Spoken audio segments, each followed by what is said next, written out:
Halo Sobat Prestasi Multivariat, kembali lagi di acara Bincang Pendidikan dengan saya Zia sebagai pemandu acara pagi ini pada edisi ke-7 Talkshow Statistician Multivariat.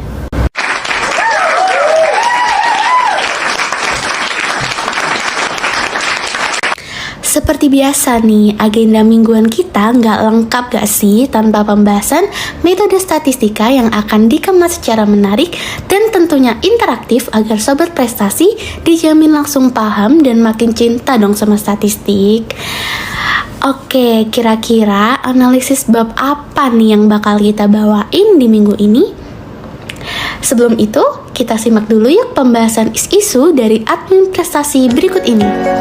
Halo Sobat Prestasi, kembali lagi dengan aku, admin Multivariat, yang akan membahas isu terbaru dari dunia perekonomian. Kira-kira perekonomian mana nih, Min? Indonesia lagi? Eits, jangan salah Sobat. Pada episode kali ini, kita akan membahas isu tentang dunia perekonomian dari negara-negara di kawasan Asia.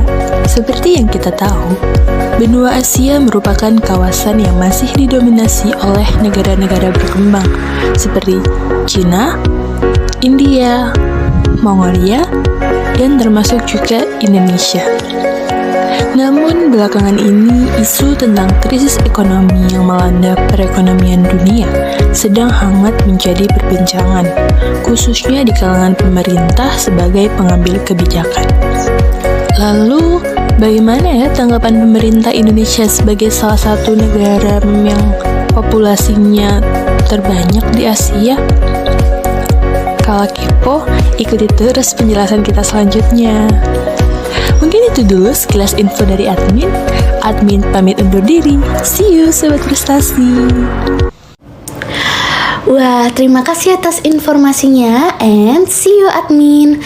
Oke Sobat Prestasi, untuk membahas isu yang dipaparkan sebelumnya, kita sudah bersama dua orang narasumber kita yang keren-keren banget nih.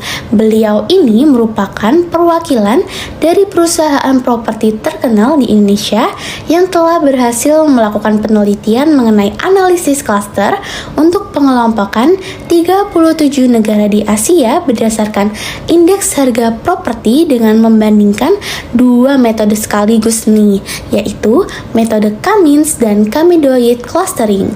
Jadi, episode talk show kali ini mengusungkan tema analisis cluster. Terima kasih banyak sebelumnya saya sampaikan untuk Kak Dea dan juga Kak Mia karena sudah bersedia meluangkan waktunya di sela padatnya kegiatan untuk berbagi ilmu dengan Sobat Prestasi kali ini. Karena kita masuk ke pembahasan yang pertama ya Kak. Mungkin bisa dijelaskan gak sih Kak alasannya kenapa sih kok memilih topik ini untuk diteliti, terutama analisis yang digunakan itu analisis cluster gitu. Aku langsung jawab pertanyaannya ya Kak. Iya, jadi pertanyaannya kan kenapa milih topik ini seperti itu ya Kak. Jadi alasannya tentunya kan karena kita berbisnis di bidang properti, jadi kita ingin untuk mengevaluasi perusahaan kita sendiri, terus juga menggali apa yang perlu diperbaiki dan apa yang bisa dikembangkan dari bisnis kita seperti itu.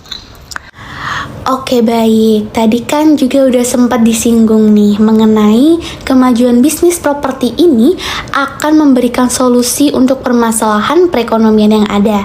Nah mungkin bisa lebih dijelaskan lagi nih Kak, solusi seperti apa sih yang dimaksud itu?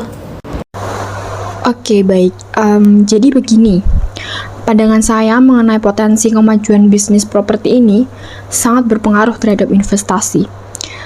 Kestabilan bidang properti ini menjanjikan keuntungan di masa depan karena tingkat pengembalian modalnya itu sangat tinggi dan dapat mengurangi angka pengangguran, yang artinya meningkatkan kualitas hidup dari suatu negara pula kan ya. Mungkin seperti itu sih, Kak.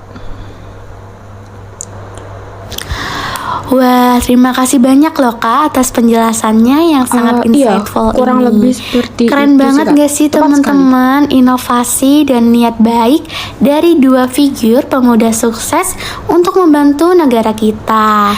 Jadi output sasarannya ini bisa dijadikan Sama-sama, Kak bahan Sia. bacaan Semoga untuk ya, Kak. investor asing dan para pemerintahan negara-negara di dunia, khususnya di Asia. Begitu. Oke, karena tadi kita juga udah sempet singgung nih masalah outputnya.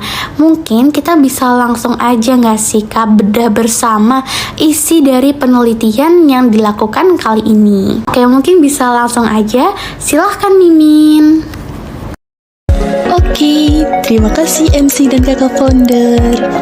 Sebelumnya, izinin aku nyapa sobat admin lagi ya kak. Halo lagi sobat prestasi multivariat. Oke deh, nggak perlu berlama-lama, langsung admin tampilin ya hasil dari pembahasan dari penelitian narasumber kita. Tunggu. Tapi berhubung sobat prestasi di sini cinta banget sama multivariat, kita bakal bahas singkat dulu ya mengenai metode multivariat yang digunakan di dalam penelitian ini, yaitu analisis cluster. Analisis cluster merupakan teknik peugah ganda yang mempunyai tujuan untuk mengelompokkan objek-objek berdasarkan karakteristik yang dimilikinya. Karakteristik objek-objek dalam satu cluster memiliki tingkat kemiripan yang sangat tinggi, sedangkan karakteristik antar objek pada cluster satu dan cluster lainnya memiliki tingkat kemiripan yang rendah.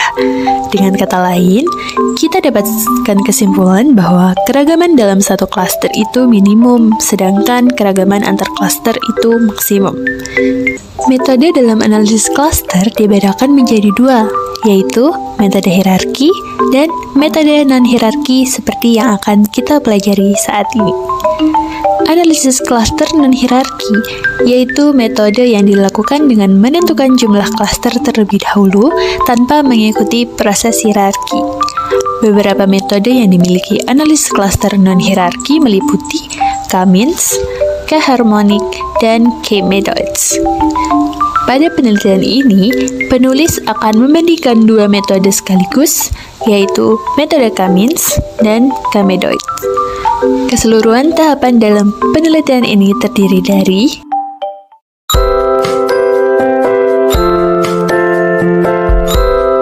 berdasarkan 7 indikator yang digunakan, diantaranya yaitu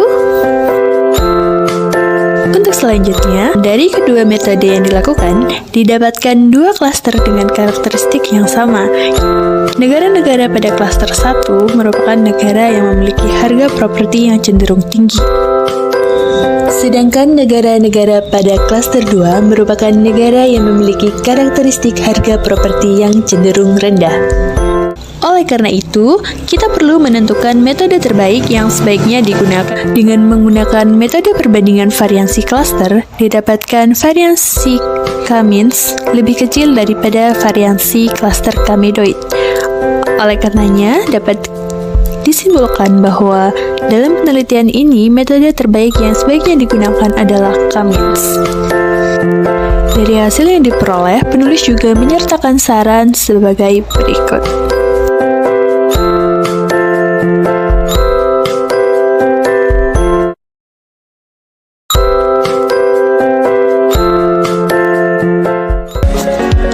Waduh, gimana nih sobat prestasi? Udah paham kan tentang analisis klaster beserta penerapannya?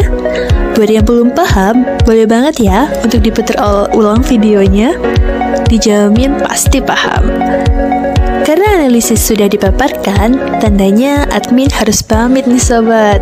Sampai jumpa lagi di edisi metode berikutnya. Thank you and see you sobat prestasi. Admin kembalikan ke MC.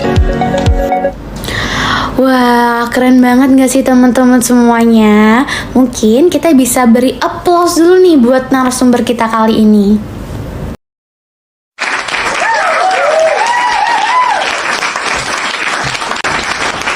Untuk itu, mungkin kita juga sudah bisa mengakhiri sesi sharing dan diskusi kita hari ini ya sobat.